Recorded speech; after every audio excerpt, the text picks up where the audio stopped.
It was the first time he ever felt something like this. He started sketching her face on paper, planning to surprise her. Suddenly, the woman unwrapped the chocolate on the table. Without even asking him, she broke off a piece and popped it into her mouth. He was a bit stunned. To claim his territory, he broke off a piece too and did the same. She shot him a dismissive glance, then gave a mischievous smile. She thought this guy was oddly amusing, stealing her chocolate so confidently. She glanced at him again, and continued eating more pieces, before they could start a conversation. The train's arrival announcement came on. She stood up and got ready to leave. As he watched her walk away, Cameron couldn't help but smile.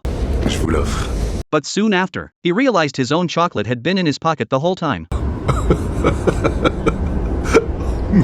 A few weeks later, they met again on the train. Cameron awkwardly apologized for what happened, and gave her the portrait he had drawn. Suddenly, she called him back, and handed the drawing back to him. On the back was her contact information. He looked up at her walking away, and felt pure joy. The two quickly fell for each other, and eventually got married. They even had a smart, adorable son. One evening, Cameron came home from work, kissed his wife, who was already asleep, then headed to the bathroom to wash up, but suddenly felt dizzy, and collapsed onto the floor. A long while later, he gasped for air and woke up. Seeing his wife still asleep, Cameron forced himself up, and quietly shut the bathroom door. A few months earlier, Cameron had found out he had a malignant brain tumor. It was inoperable. He had tried to tell his wife, but couldn't bring himself to do it. Looking at the warm, peaceful scene only made him feel more heartbroken. He hid in the bathroom, wiped away his tears, and decided to move forward with the plan he had prepared. At dawn, Cameron took a boat to a remote island. A female scientist was already waiting for him. Cameron walked into the underground lab, and saw his clone for the first time, but staring at the man, who would soon take his place with his family, Cameron hesitated again. He was afraid of being replaced, afraid of being forgotten. When he got home, his wife noticed he looked tired, and gently pulled him into her arms, letting him feel their unborn child. Cameron closed his eyes, listening to the tiny heartbeat, and hesitated again.